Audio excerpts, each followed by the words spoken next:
د غږیزو کتابونو ګرانو اوریدونکو، په دې برخه کې مو تاسو ته یو بل په زړه پورې کتاب چمتو کړی. هیله ده چې تر پایه راسره واورئ. د کتاب نوم دی منل شوې لارې. د کتاب لیکوال ثناء الله فیضي دی. د بریالیتوب، خوښۍ، مینې، ملګرتیا او ژوند د رازونو یوه بشپړه ټولګه ده. د بریالیتوب 3 مهم شرطونه: زغم، حوصله او مبارزه. دوی چې خپلې وړې ستونزې غټې انځوروي، هیڅکله پر ستونزو نشي برلاسي کېدی. په جوش سره نه، بلکې په هوش سره باید پریکړې ترسره شي. مخکې له دې چې نصیحت واورئ یا ولولئ، په هغه د عمل کولو لپاره ځانونه چمتو کړئ. د نورو تېروتنې خپلې مه بولئ، ځکه بیا مو په خپلو وړتیاوو باور کمیږي، او که دا باور ونه لرئ، بریالیتوب مو ناشونی دی. یوازینی څیز چې ناشونی کار شونی کوي، په خپل ځان قوي باور دی. په خپل ځان باور ولرئ او مخته لاړ شئ. ګټونکي هغوی نه دي چې هیڅکله مات نشي، بلکې هغوی دي چې د ماتېدو وروسته نه ناهیلي کېږي او بیا راولاړېږي او پر مخ ځي. د کارونو د اسانېدو تمه مه لرئ. د خپلو وړتیاوو د ډېرېدو لپاره هڅه وکړئ. هره ورځ یو داسې کار ترسره کړئ د کوم کار له کولو څخه چې تاسې ډېر ویرېږئ. ستر خلک ځان ته غلي وژاړي، اوښکې پاکې کړي او بیرته په خندا راووځي. هر سهار 2 لارې لرئ. یا د خپلو خوبونو لیدلو ته همداسې دوام ورکړه، او یا هم پورته شه. د خپلو خوبونو د رښتیا کولو لپاره کار وکړه او زیار وباسه. خلک پوهیږي که د ځانونو په اړه خبرې وکړي، څوک ورته غوږ نه نیسي، نو ځکه ما او تا پسې غږیږي. ډېر فکر کول او کم ویل د سترو خلکو سترې ځانګړنې دي. د دې لپاره ځان مه بدلوه چې د خلکو خوښ شي، بلکې د دې لپاره ځان بدل کړه چې ښه نتیجه راوباسې. که غواړې غښتلی واوسې، نو په یوازې ځان هم کولی شي چې له سختیو سره وجنګېږي او ځان بریا ته ورسوي. څوک چې له نورو خلکو جلا فکر لري، په دې معنا نه ده چې د دوی فکر ناسم دی. مینه، پیسو او بریا پسې مه تښته. د خپل ځان غوره جوړولو په لټه کې شه. دوی درپسې په خپله راتښتي. که د هغه څه لاسته د راوړلو لپاره مبارزه ونه کړئ چې تاسو یې غواړئ، د بایللو وروسته یې د ژړا حق هم نه لرئ. مه پرېږدئ چې د ماتې خوړلو ویره مو د بریالیتوب له لیوالتیا څخه ډېره شي. د لمر او سپوږمۍ ترمنځ توپیر نشته. هر یو یې په خپل وخت ځلیږي، خو دا چې یو ډېره رڼا کوي او بل لږ، هغه بېله خبره ده. بدلون که هر څومره ښه دی، همدومره مشکل هم دی. بدلون په اسانۍ نه راځي. ښه بدلون په مشکل رامنځته کېږي. پاچا خپلې پاچاهۍ ته د مور له برکته رسېدلی. یوازې تاسو کولی شئ چې خپل ځان په خپله وژغورئ. هغه څه چې تاسو یې درلودلی هېرې کړئ، خو هغه درس چې ژوند یې درښودلی مې هېروئ. په ځان باور لرل او سخت کار کول د ناکامۍ تر ټولو غوره علاج دی. د بریالیتوب نور کوم رازونه نشته. پوره چمتووالی، سخت کار کول او له تېروتنو څخه زده کړه تاسې کولی شي چې بریالیتوب ته ورسوي. ښه انسان واوسه، خو په ځان ښه ثابتولو وخت مه ضایع کوه. هر چا ته لوړ مقام ورکول د دوی د لیاقت لرلو په معنا نه دي. هره ستونزه په پای کې حل کېږي. که حل نه شوه، پوه شئ چې د ستونزې پای ته نه یې رسېدلي. څوک چې د خاموشۍ وړ وي، خپلې خبرې مه پرې ضایع کوئ. که چا درته آفرین هم ونه ویلو، خپل ښه عملونه مه پرېږده، دوام ورکوه. له خپلو دښمنانو سره مینه وکړئ، د دې لپاره چې تاسو کمزوري نه یاست او دا ستاسو د مهربانۍ نښه ده. یوه وړه غوماشه کولی شي د ټولې شپې خوب نارامه کړي. نو ته ولې د بدلون راوستلو لپاره خپل ځان کمزوری احساسوئ؟ که ته تمه لرې ټوله نړۍ درسره د دې لپاره ښه وکړي چې تاسو هم باید بد نه وي وررسولي، په دې معنا نه ده چې تاسو غواړئ زمری مو د دې لپاره ونه خوري چې تاسو هم نه دی خوړلی. دا چې یو څوک خاموش دی، د ړانده فکر ورته مه کوئ، ځکه دوی په هر څه پوهیږي، خو یوازې غلي دي. د یو چا په اړه له قضاوت څخه مخکې باید لومړی خپل ځان ډاډه کړئ چې آیا تاسې هم پوره یې. 3 ډوله خلک په تاسو پسې د شا څخه خبرې کوي. لومړی هغه خلک چې ستاسو مقام ته نشي رسېدی. دویم هغه خلک چې د دوی هغه څه نه لري کوم څه چې تاسو یې لرئ. او دریم هغه خلک چې هڅه کوي ستاسو د ژوند تګلاره ځان ته نقل کړي، خو هڅې یې ناکامیږي. ناوړه سلوک لکه پنچر ټایر داسې دی. تر هغې چې یې بدل نه کړئ، کوم ځای ته نشي رسېدلی. خبرې کلي ته ورته دي. که چیرې خبرې وکړئ او هر زړه پې خلاصولی شئ او هره خوله بندولی شئ. له ستونزو څخه د تښتېدو لار مه لټوئ بلکې حل لارې ومومئ. خدای جل جلاله هرې مرغۍ ته وزرې ورکوي خو په خپلو ځالو کې نه. کله چې یوه دروازه بندېږي یوه بله خلاصېږي، خو بدبخته موږ زیاتره د بندې دروازې د خلاصېدو په تمه کینو او د خلاصې دروازې په پیدا کولو کې پاتې راځو. هغه څه چې اورې ژر پې باور مه کوئ. دروغ د رښتیا په پرتله ډېر تیز نشریږي. کله چې ښه خلک هر څه ته د ښه ګمان وکړي بدې پیښې رامنځته کیږي. خپل کارونه داسې ترسره کړئ لکه 100 کاله نور هم چې ژوند کوئ. عبادت داسې وکړئ لکه سبا چې مرئ. د ښو کول د ښو له ویلو ډېر بهتر دي. کله چې ویره تر تاسو در ورسیږي ښه راغلاست ورته ووایئ او له منځه یې یوسئ. مه تسلیمېږئ ورته. له هغه خلکو لرې ووسئ چې هېڅکله خپل ځان ملامت نه بولي او تل هڅه کوي چې ټوله ملامتیا پر تاسو در واړوي. مه پرېږدئ چې د خلکو بد چلند ستاسو ارامتیا له منځه یوسي. سختې لارې همیشه ښکلو ځایونو ته تللې وي. که په تیارېدو کې ناکام شوئ ناکامۍ ته تیاری ونیسئ. څوک چې په خپلو درواغو باور لري بحث مه ورسره کوئ. مه پرېږدئ چې دغه 2 شیان تاسې اداره کړي. لومړی پیسې او دویم خلک. که تاسو په رښتیني ډول د یو کار سرته رسول غواړئ نو یوه لاره به ورته پیدا کوئ او که ونه غواړئ بیا یو بهانه در پیدا کیږي. ناکامي د بریالیتوب کلي ده. هره تېروتنه موږ ته یو درس را زده کوي. که چېرته مو له هغه درس څخه پند وانخیست پرله پسې به ناکامیږو. مهمه نه ده چې نن ورځ مو څومره تیاره ده. لمر په راتلونکو ورځو کې خامخا ځلیږي. زه تاسو ته د کامیابۍ کومه فرموله نشم درکولی، خو د هر چا د راضي ساتلو هڅه کول د ناکامۍ یو فرمول دی. بریالیتوب د خوشحالیو کلي نه ده، خوشحالي د بریا کلي ده. که د یو کار له ترسره کولو سره مینه ولرئ خامخا به بریالی کیږئ. فرصتونه پیښیږي نه، تاسو یې باید جوړ کړئ. ځینې کسان داسې مهال د کامیابۍ خوبونه ویني چې ځینې نور خلک د دغو خوبونو په رښتیا کولو بوخت وي. که د بریا خوب لیدلی شئ رښتیا کولی یې هم شئ. په ژوند کې زیاتره هغه خلک ناکام دي چې دا نشي درک کولی چې بریالیتوب ته څومره نږدې دی. د بریا راز دا دی چې په هغه څه وپوهیږي چې نور هیڅوک هم پرې نه پوهیږي. ما هیڅکله د کامیابي خوبونه نه دي لیدلي. ما د کامیابۍ ترلاسه کولو لپاره زحمتونه ګاللي او کار مې کړی. که واړه هدفونه وټاکئ وړې لاسته راوړنې به ولرئ. غټ هدفونه او موخې وټاکئ تر څو لویې بریاوې او غټې لاسته راوړنې ولرئ. کامیابي تر ډیره د هغو کسانو په برخه وي چې په لټولو کې تر نورو ډیر بوخت وي. په ډیرو وړو کارونو مو هم فکر او پام ولرئ. دا د بریا راز دی. که واړه کارونه مو کامیاب شول لوی کارونه مو خامخا کامیابیږي. هیڅ نارینه پرته له هغې ښځې چې د هغه تر شا ده نه ده بریالی شوی.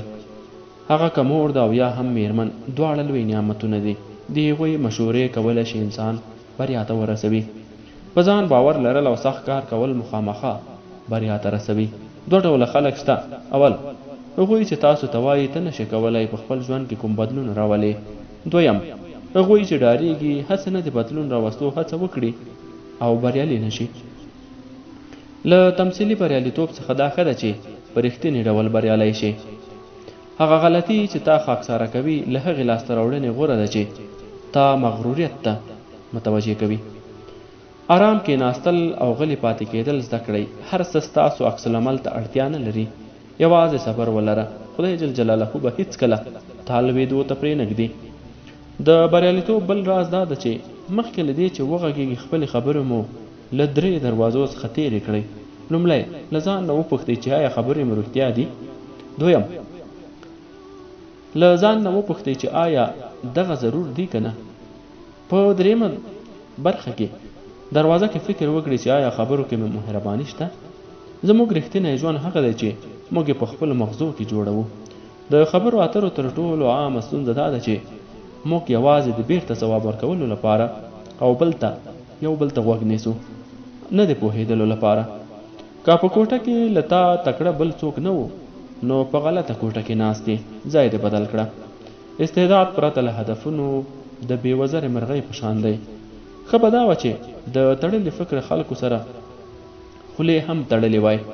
سپوږمۍ هدف وګرځوه، که ناکام هم شي لږ تر لږه یو ستوري ته رسېدلی شي. په ځان باور غرونه ړنګوي او بې باوري غرونه جوړوي. هیڅ وخت خپل لومړی ګام د بل چا له شلم ګام سره مه پرتله کوه.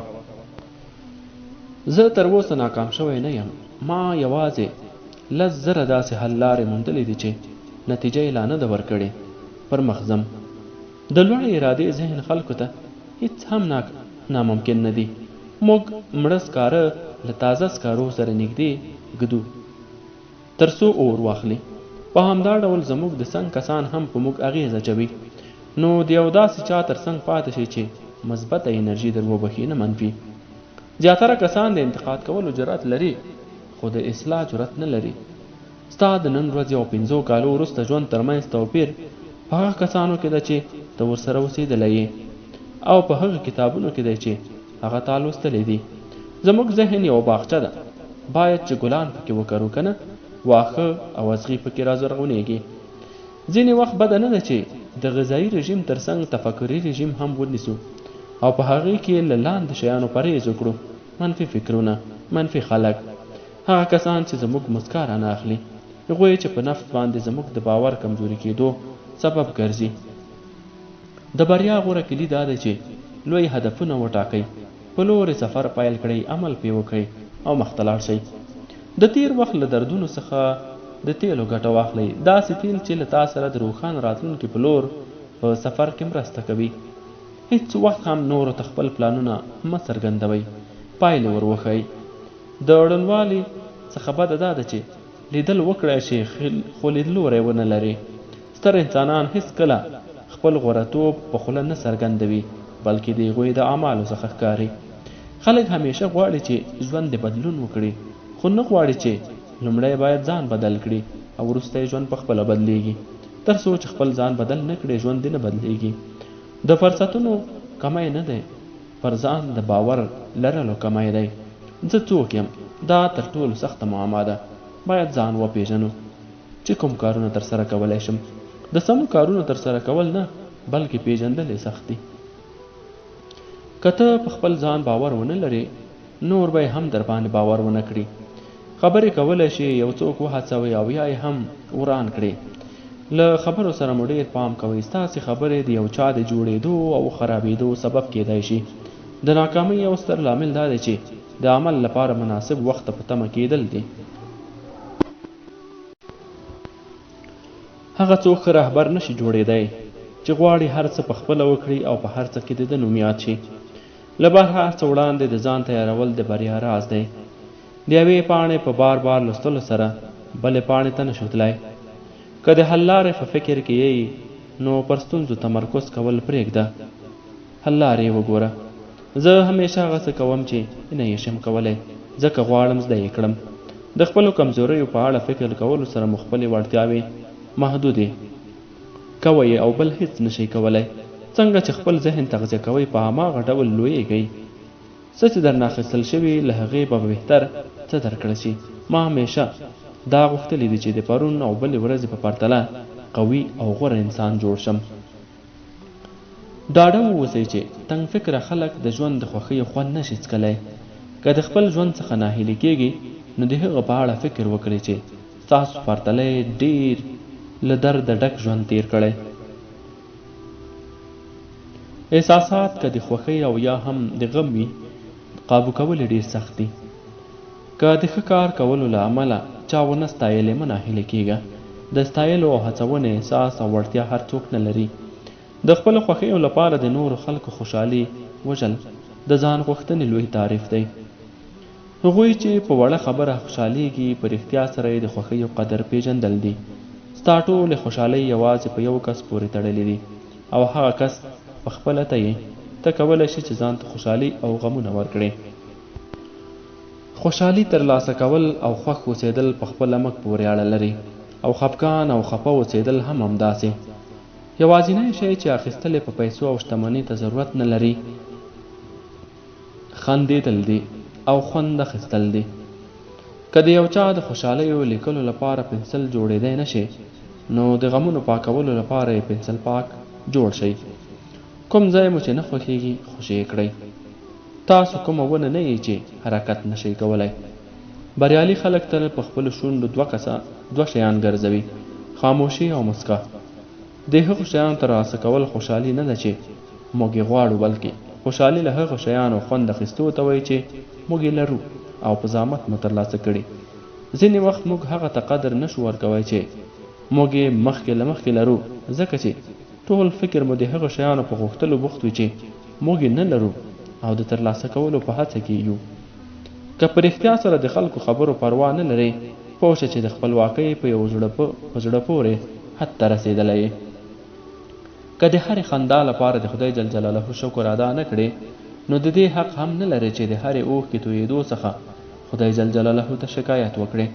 اړینه نه ده چې ځان مو څومره غریب بولئ. که یو ښه او خوشحاله کورنۍ لرئ، پوه شئ چې لویه شتمني در سره ده. هغوی چې نورو ته یو څه ورکوي، له هغو خلکو ډېر خوشحاله ژوند لري چې له نورو یې اخلي.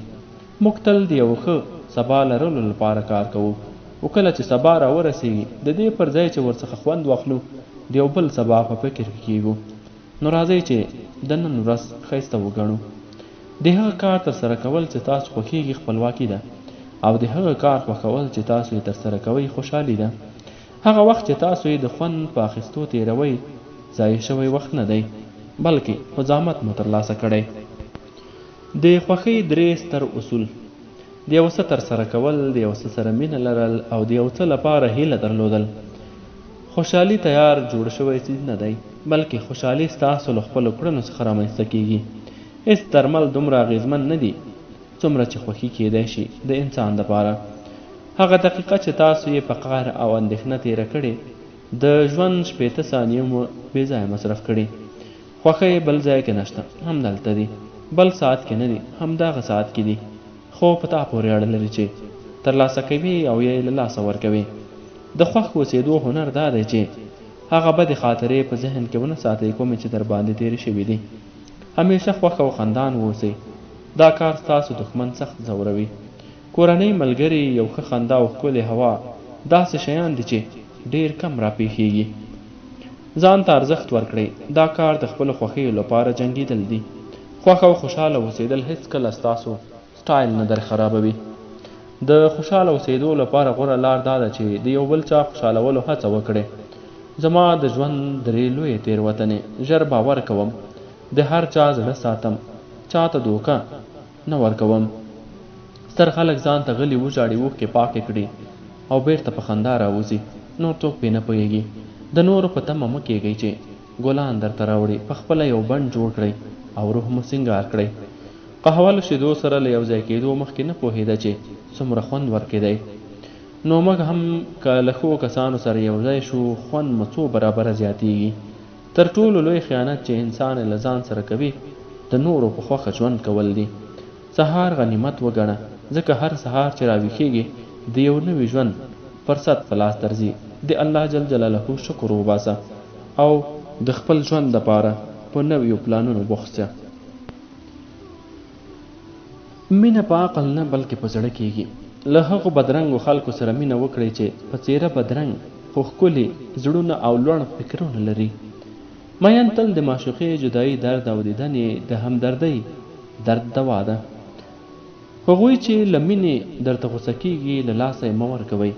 د وخت سره مینه په خپلې بریا مینېدل او د بریا مین تل بریالی وي. که زړه یې له کینې ډک وي، عبادت یې تمثیل دی.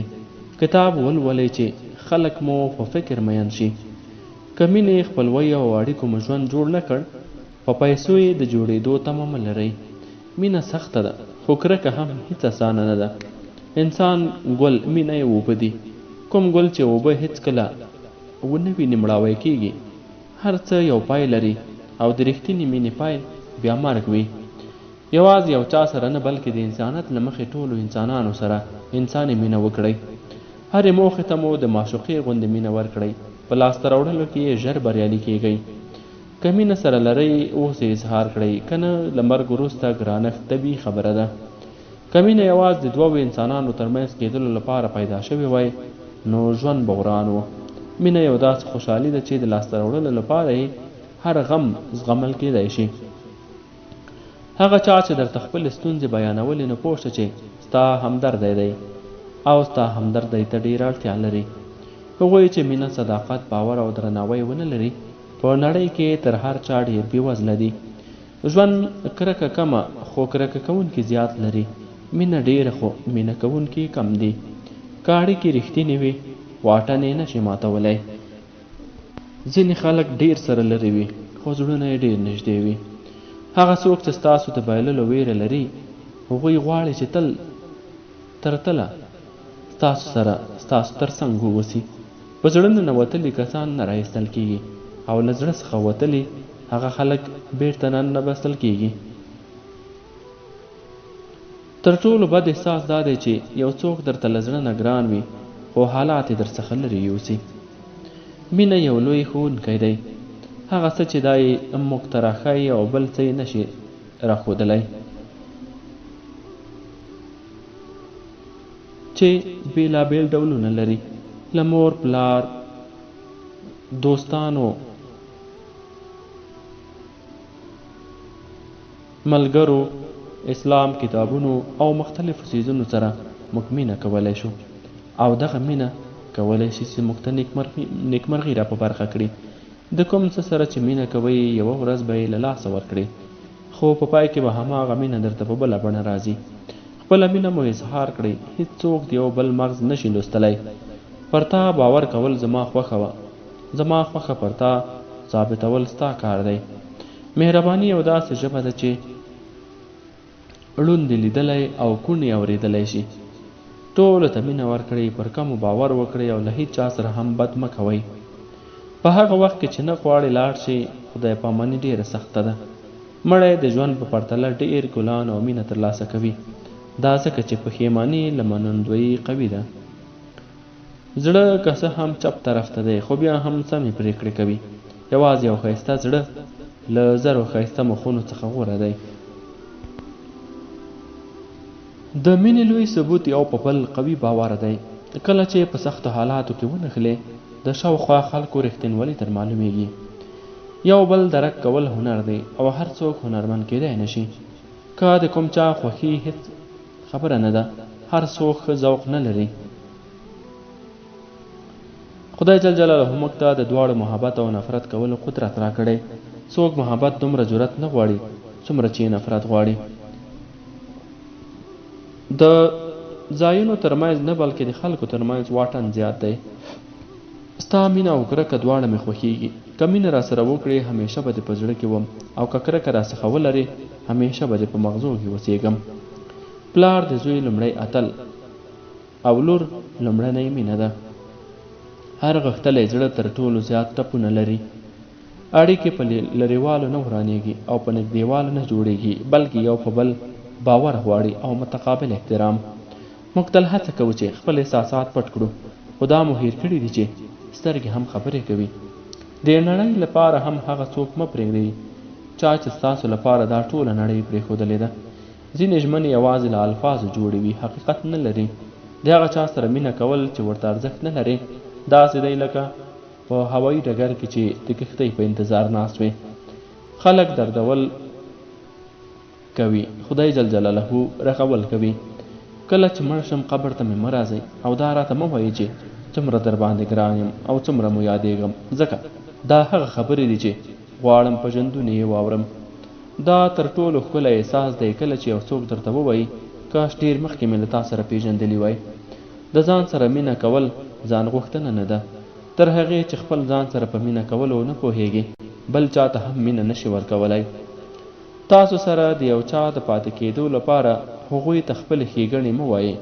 خپلې بدګڼې مو ورته بیان کړئ او بیا وګورئ چې څوک در سره پاتې کېږي او څوک در نه ځي. مینېدل اسانه دي خو مین پاتې کېدل ډېرې ځانګړتیاوې غواړي. ځینې خلک وریځو ته ورته دي. کله چې ورک شي ورځ ښکلې کېږي. چېرته چې پرته له مینې ودونه کېږي هلته به پرته له واده کولو هم مینې موجود وي. دغه درې شیان هیڅکله مه قرباني کوئ: خپل زړه، خپله کورنۍ، خپل عزت. هغه چې رښتینې مینه در سره لري هیڅکله یې مه پرېږده او هیڅ کله دې له لاسه هم نه ورکوي. که څه هم د تګ لپاره 100 لاملونه موجود وي، خو بیا هم تا سره د پاتې کېدو لپاره یو نه یو لامل پیدا کوي. د هغو کسانو قدر کول زده کړئ چې ستاسو تر څنګ دي. که یو ځل مو له لاسه ورکړل، په هماغه بڼه یې بیرته نشئ ترلاسه کوئ. د نامهربانو او سختزړو کسانو سره مهربان واوسئ. هغوی مهرباني ته له هر چا ډېره اړتیا لري. زما خاموشي زرګونه خبرې له ځانه سره لرلې، خو تا هېڅکله ونه پوښتل چې ولې. رښتینی مین وایي تا ته اړتیا لرم ځکه مینه در سره لرم. دروغجن مین وایي تا سره مینه لرم ځکه چې اړتیا درته لرم. قهوه له شیدو سره له یو ځای کېدو مخکې نه پوهېده چې څومره خوند ورکوي. نو موږ هم له هغو کسانو سره چې ښه خلک دي که یو ځای شو، خوند مو څو برابره زیاتېږي. هېڅکله نورو ته فریاد مه کوه چې تا درک کړي. که چاته مهم وي، ستا خاموشي هم درک کولی شي. وخت به در معلومه کړي چې څوک ستا د زړه ارزښت لري. د هغو کسانو لپاره چې له تا سره کینه لري، داسې دعا وکړئ: یا خدایه، که په دغه دنیا کې داسې څوک شته چې زما د خوشبختۍ زغملو تاب نه لري، ته یې دومره خوشبخت کړ چې زما خوشبختي له یاده ووځي. منل شوې لار درېیمه برخه. هغه ملګرتیا چې د وخت او حالاتو په ستنو ولاړه وي، ډېر ژر رانړېږي. هېڅکله د نویو ملګرو په موندلو سره خپل پخواني ملګري مه هېروئ، ځکه چې د همدوی برکت دی چې تاسې نوي ملګري وموندل. له ځینو خلکو څخه تېښته په ځینو پسې تېښته پکار ده. هر انسان خپل ملګری تر هر چا ډېر ښه پېژني. رښتیني انسانان ډېر ملګري نه لري، ځکه چې کم خلک رښتینولي پېژني. یوازې اوسېدل زده کړئ، ځکه چې دغه نړۍ کې یوازیتوب حق دی. د بدو خلکو ملګري کېدل د ښو ملګرو ملګرتیا پرېښودل یو داسې غلطي ده لکه یو څوک چې الماس وپلوري او پر ځای تیږې واخلي. د یو سړي ارزښت د ده د ملګرتیا په ارزښت پورې تړلی دی. زما غوره ملګری هغه دی چې زما تېروتنې را اصلاح کړي، نه دا چې ما څخه د تېروتنې کېدو له امله زما ملګرتیا پرېږدي. ځینې انسانان ظاهرا لکه د بېوزلۍ هوسۍ په څېر معصوم، خو په باطن کې لکه داړونکی ځناور داسې خطرناک وي. زه به هره ورځ د یو غوره ملګري په لټه کې له کوره وتلم، خو تل به ناهیلی راتلم. یو ورځ مې کتاب راواخیست او د ملګرتیا وړاندیز یې رانه په ورین تندي ومنه. اوس زه او کتاب داسې ملګري یو چې ترمنځ مو هېڅ خفګان او مرولېدلو ته ځای نشته. په کال کې 10 ملګري پیدا کول اسان دي، خو د 10 کالونو لپاره یو ملګری ساتل ډېرې ځانګړتیاوې غواړي. یو وفادار ملګری له 1000 خپلوانو او دوستانو څخه بهتر دی. زه دومره ښه یم چې تا بښلی شم، خو دومره احمق نه یم چې بیا ځلې در باندې باور وکړم. خلک د خپلو کړو وړو په وسیله ځان ته راجلب کړئ. همیشه به ښکلي نه یي.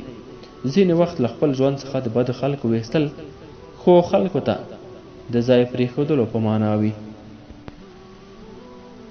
د نورو کسانو د بایللو ویره مه لرئ، بلکې وویرېږئ. هسې نه چې د نورو لپاره تاسې خپل ځان له لاسه ورکړئ. 2 ډوله خلک مه هېروئ. لومړی چا چې په سختو حالاتو کې لاس درکړی، او دویم هغه چا چې په بدو حالاتو کې پرېښیي. یو کوچنی درواغ کولی شي چې یو لوی باور مات کړي. دغه 3 شیان هېڅکله مه ماتوئ: ژمنې، باور او د یو چا زړه. هغه ملګري رښتیني دي چې په ورځو، اونیو او میاشتو کې یو بل هم سره نه ویني، خو ملګرتیا یې لا هماغسې قوي وي. که د بدو خلکو سره اړیکې پرې کړئ، یو ځل به وژاړئ، خو که داسې مو ونه کړل، هره ورځ به وژاړئ. ځینې وخت ځان ته د یو چا راکشول ډېره خرابي کوي. ښه دا ده چې هغه پرېښودل شي. که هېڅ چا هم در څخه کرکه نه درلوده، پوه شه چې تر اوسه د کوم ځانګړی کار نه دی کړی. ځینې قدمونه باید په یوازې ځان ووهل شي. له هغه خلکو لرې واوسئ چې هېڅکله په خپل ځان ملامتیا نه راولي او تل هڅه کوي چې ټوله ملامتیا په تاسو در واړوي. باور کالونه د جوړېدو، خو یو څو ثانیې د ورانېدو لپاره نیسي او بیا هېڅکله نه رغېږي. د یو چا باور له منځه وړل داسې ده لکه یو روغ کاغذ څنډه چې څیرې شي، بېرته نښلول یې اسان دي، خو هېڅکله لومړي حالت ته نه راځي. باور په رښتیا ویلو سره پیلېږي او په رښتیا ویلو پای ته رسېږي. په هر چا باور نشي کېدی. زه فکر کوم چې موږ ټول باید د باور کولو لپاره د کسانو په انتخاب کې دقیق واوسو. په ژوند کې موږ هیڅ کله ملګری له لاسه نه ورکوو. موږ یوازې دا زده کوو چې څوک رښتینی دي. باور یو نازک څیز دی، ژر ماتېدلی شي، ژر له لاسه ځي او تر ټولو سخت دی چې هیڅکله بیرته نه جوړیږي. زما هغه خلک خوښیږي چې ما ته حقیقت ووایي. ستونزه نشته چې دا حقیقت د څومره تریخ وي. په هغه ژمنو باور مه کوئ چې یو چا درته د مستۍ، مینتوب، لوږې او له دفتر څخه د منډې په مهال درکړي وي. که یو ښه انسان یې، ته خلک نه بایلې بلکې دوی تا بایلي. له هغه خلکو د وفا تمه مه لرئ څوک چې لږ تر لږه در سره رښتیني هم نه وي. ډېرې ملګري شته چې له ډلۍ ځنځورونه لري خو ډېرې خاطرې سره جوړې کړې وي، اوس له یو بل هیر دي، ځکه باور یې ترمنځ مات دی. ژوند دوه ډوله دی، ښکلی او بدرنګ. هر ډول چې تاسو یې غواړئ تېرې کړئ ستاسو په لاس کې ده. ژوند د اورګاډي په څېر دی، ځینې ترې له وړاندې ښکته کېږي او ځینې ترې اوس راکوزېږي، بعضې بیا اوس ورپورته کېږي او بعضې نور په بل تمځای کې ورپورته کېږي. په همدې شکل دا لړۍ روانه ده. که په ژوند کې د ښار او نړۍ هرې څنډې ته ور وګرځې، ډاډه واوسه چې د خپلې مور غوندې مهربان څوک نشي پیدا کوی. د ژوند حالات موسمونو ته ورته دي، ناڅاپي نه بدلیږي، خو څوک همدا اوس راغلل او څوک لاړل، بس همدا ژوند دی. که غواړئ خپل ګډ ژوند مو ښکلی شي نو د یو بل تېروتنې هېڅکله مه شمارئ. که یو څوک د سبا لپاره هیله ونه لري، باید وپوهیږي چې یوازې د یوې ورځې لپاره ژوند ولرئ. د ژوند خوږې خاطرې له ماشومتوبه پاتې کېږي. د هیڅ انسان ژوند له درد او غم نه خالي نه وي. توپیر دا دی چې ځینې پیاوړي دي، زغملی شي، او ځینې نورې بیا د زغم توان نه لري. ځینې وخت باید خپلې هوساینې د نورو د هوسا ژوند قرباني شي. هر سهار ښې ورځې، د شپې سختې ورځې له تېرېدو وروسته راځي. رټلې ژبې انتقاد کول په مقابل لوري لکه د ټوپک ډز دی، نو دا کار په خوږه لهجه ترسره کړئ. اړینه نه ده چې هر څوک دې ستاسو نظر تایید کړي، بلکې یوازې مهمه دا ده چې ټولې واوري. لیکل ځکه په سخته کېږي چې په اساني ولوستل شي. هر څوک دردونکي احساسات لري. توپیر دا دی چې د چا به ژبه او د چا به په زړه کې وي. اوښکې یعنې کومو غمونو ته چې په زړه کې ځای پاته نه شي، له سترګو راڅاڅي. علم درته قدرت او اخلاق درته درناوی درکوي. غرور یو داسې ماڼۍ ده چې پاچا به یې هېڅکله هم د خلکو زړونه خپل نه کړي، او کوم پاچا چې د خلکو ملاتړ ونه لري ژر راپرځېږي. د کورنۍ سالم تربیت یو زلمي پر ژوند مثبت اغېز لري. ژوند ځینې لوبې داسې دي چې نه به یې ګټلی شي او نه به یې هم بایللی شي. ارام او هوسا ژوند کول په تا پورې اړه لري. خوښۍ درته جوړوي. د بدو خلکو ځان لرې کړه. پر هر څه چې لرې یې کړې شکر وکاږه. د خدای عبادت وکړه او له بندګانو سره یې نیکي وکړه. ژوند به دې هومره ښایسته شي چې تا به یې لا فکر نه وي کړی. ژوند ډېر لنډ دی. له هغه خلکو سره یې تیر کړئ چې تاسو ته خوشحالي درکوي.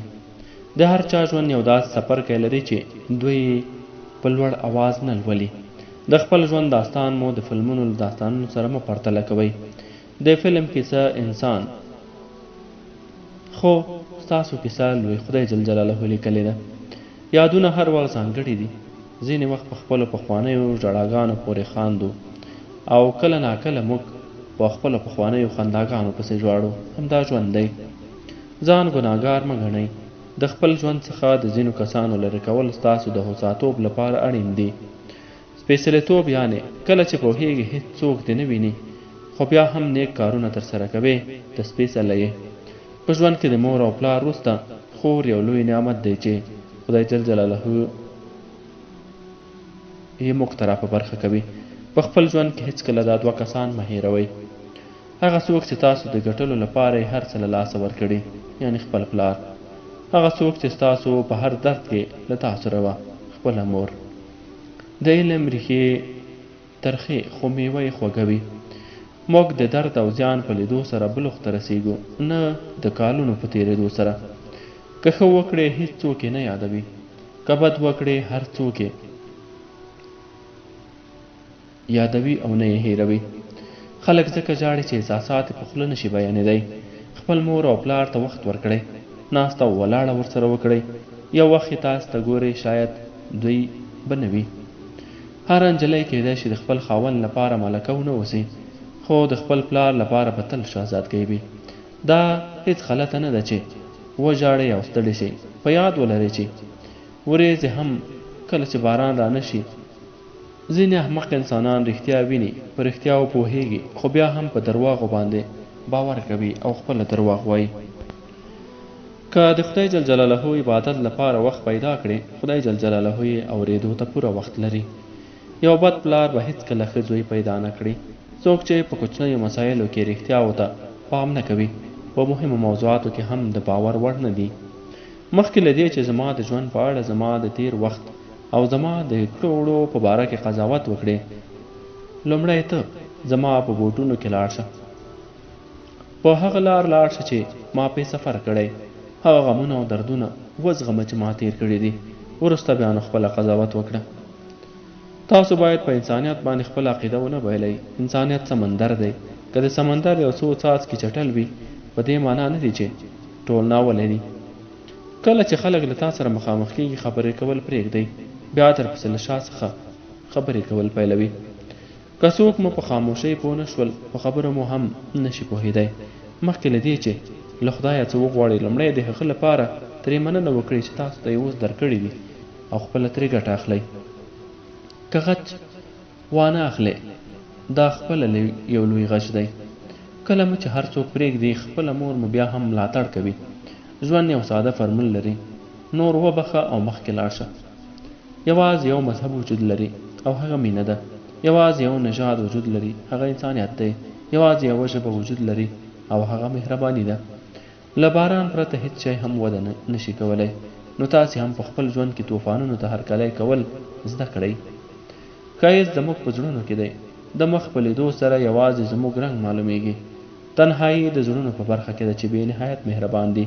د متفاوت اوسېدو لپاره خطر قبلول، خو دا یاد ولرئ چې ځان ته د نورو د پاملرنې راجلبولو لپاره باید د متفاوت کېدو هڅه ونه کړئ.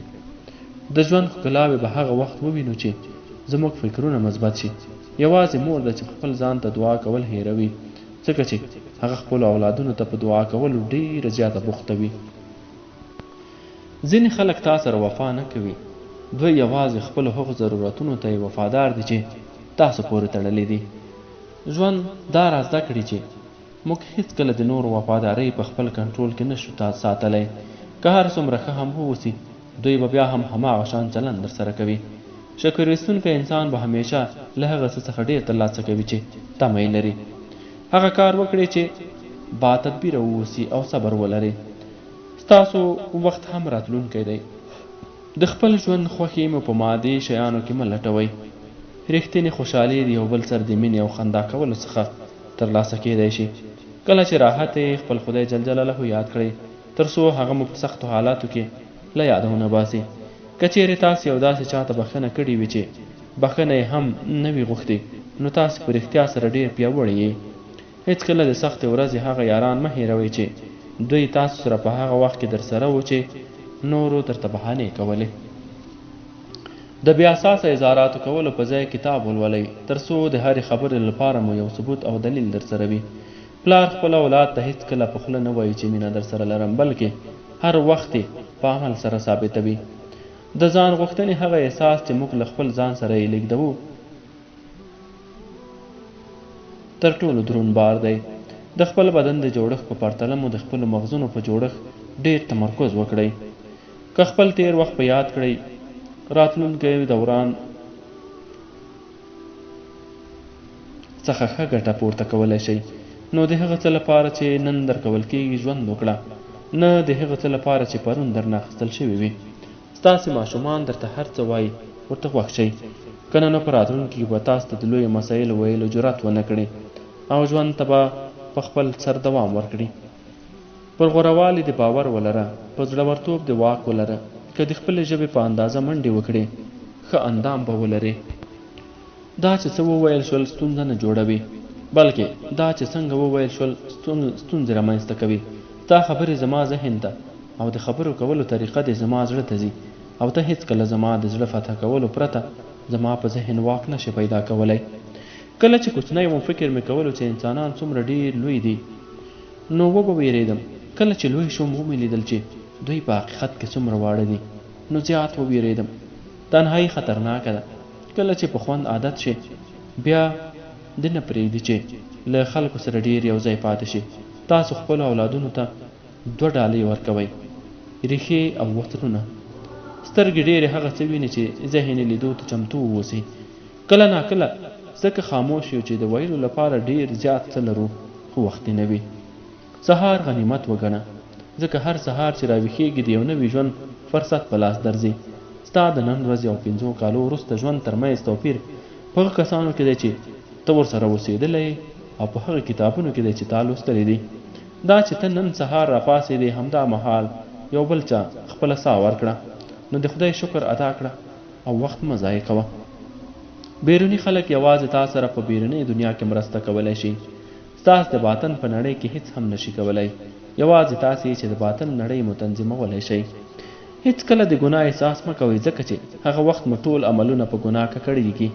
ځینې وخت اړتیا ده چې لږ غوندې مړ شئ تر څو له سره را ژوندی شي او لا وځلیږي. له ځانه څخه یو ستر او غوره شخص جوړ کړي او د ژوند په قدر په پوه شئ. ژوند د ځان پیدا کولو لپاره نه، د ځان جوړولو لپاره دی. کتاب په اړه له پښتۍ او د یو سړي په اړه د هغه ظاهري شکل څخه قضاوت مه کوئ. څومره چې مثبت اوسئ هومره بختور یې. خلک همیشه غواړي چې ژوند یې بدلون وکړي، خو نه غواړي چې لومړی ځان بدل کړي. د پښیمانۍ په پرتله د تېروتنې ژوند ساتل غوره دی. د ژوند کولو لپاره باید مضبوط قدمونه واخیستل شي. د هر څه لپاره چې لري شکر یې ادا کړه او له خدای جل جلاله څخه منندوی واوسه. مهمه نه ده چې نن ورځ څومره تیاره ده، لمر په راتلونکو ورځو کې هم ځلیږي. دې کسانو لپاره چې له تا سره کینه لري داسې دعا وکړه: یا خدایه، که په دغه دنیا کې داسې څوک شته چې زما د خوشبختۍ او زغملو تاب نه لري، ته یې دومره خوشبخت کړه چې زما خوشبختي یې له یاده ووځي. هغه غلطي چې تا خاکساره کوي له هغې لاسته راوړنې غوره ده چې تا ته مغروریت درکوي.